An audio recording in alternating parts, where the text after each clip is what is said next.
19 अक्टूबर 2025 Paris के दिल में लोवरे म्यूजियम, जहां मोनालिसा जैसी मशहूर पेंटिंग रखी है, एक ऐसा वाक़ये का शिकार बना जिसे दुनिया ने सपने में भी नहीं सोचा था। सिर्फ 7 मिनट के अंदर चोर ऐसे घुसे कि $100 मिलियन के रॉयल ज्वेल्स लेकर गायब हो गए। और सबसे हैरत की बात, म्यूजियम खुला था, लोग अंदर मौजूद थे। ये कोई मूवी नहीं थी, ये रियल लाइफ का सबसे बड़ा म्यूजियम हाइस्ट था। लूव्र म्यूजियम सिर्फ एक बिल्डिंग नहीं बल्कि वो जगह है जहां इंसानियत ने अपनी सबसे अजीम सनत और तारीख को महफूज रखा है। लेकिन ये कहानी आज से नहीं, आधी सदियां पहले 12वीं सेंचुरी में शुरू होती है। उस वक्त पेरिस के दिल में एक फोर्ट्रेस बनाया गया था दुश्मनों से बचने के लिए। कई सदियां बीत गईं और जब फ्रांस के बादशाह फ्रांसिस ने 1546 में फैसला किया कि वो इस पुराने फोर्ट्रेस को रॉयल पैलेस में तब्दील करेगा, तो ये जगह एक नए दौर में कदम रख गई। लूव्र ने अपने अंदर से बादशाहों का दौर देखा, जंगों का दौर देखा, और फिर 1793 में फ्रेंच रेवोल्यूशन के बाद इस पैलेस के दरवाजे आम लोगों के लिए खोल दिए गए। उस दिन से लूव्र रॉयल पैलेस से बदलकर दुनिया का सबसे मशहूर म्यूजियम बन गया। आज लूव्र में 38,000 से ज्यादा कीमती चीजें डिस्प्ले होती हैं। उनमें दुनिया की सबसे मशहूर पेंटिंग मोनालिसा भी शामिल है।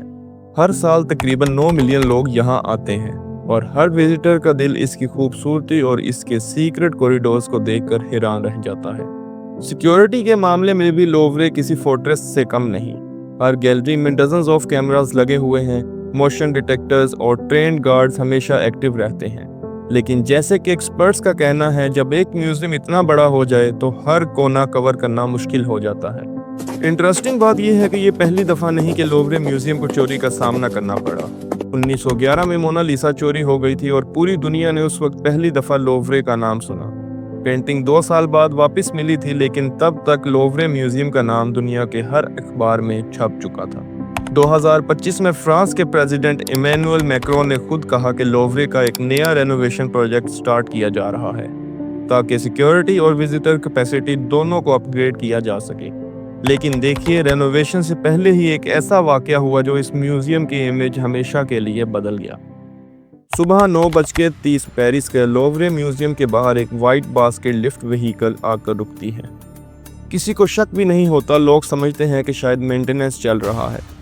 लेकिन कुछ ही सेकंड्स में 4 मास्क लोग लिफ्ट के जरिए सेकंड फ्लोर तक पहुंचते हैं, सीधा गैलरी डी एपोलो के विंडो के पास।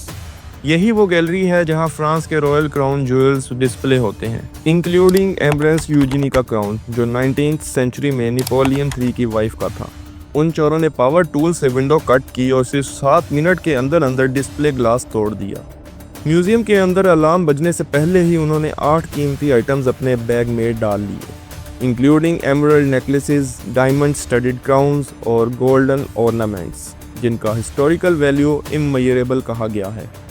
डिस्प्ले तोड़ने के बाद चोर वापस वही लिफ्ट से नीचे आए और 2 मोटर बाइक्स पर भाग निकले। म्यूजियम के बाहर एक क्राउन जो कि एम्ब्रेस यूजिनी का क्राउन था गिरा मिलता है, जो डैमेज हालत में था।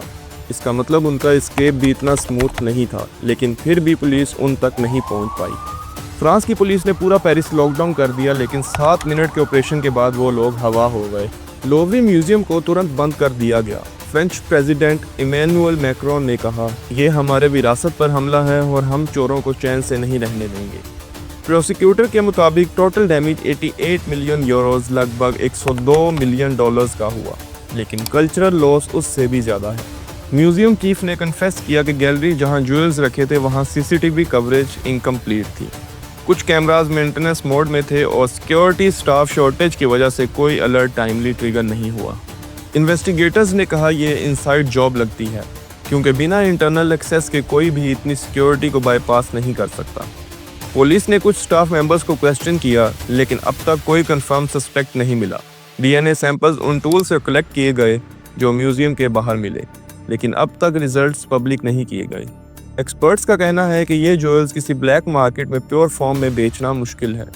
शायद उसे तोड़कर जेम्स अलग कर कर स्मगल किए जाएं। 3 दिन तक म्यूजियम बंद रहा और अभी भी जहां से ज्वेल्स चुराए गए थे वहां सिर्फ खाली ग्लास केसेस हैं।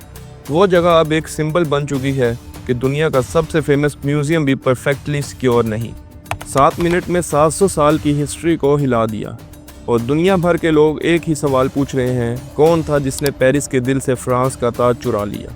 और सबसे बड़ी बात, क्या वो अब भी पेरिस में कहीं छुपा हुआ है? जब फ्रांस की पुलिस और लोवरे के ऑफिशियल्स अब तक ये समझने की कोशिश कर रहे थे कि ये चोरी कैसे हुई, तब एक जर्मन कंपनी बोकर ने इस वाक़ये को अपने मार्केटिंग मौके में बदल दिया। ये वही कंपनी है जिसका फर्नीचर लिफ्ट चोरों ने इस्तेमाल किया था, जिससे वो म्यूज़ियम के दूसरे फ्लोर तक पहुंचे।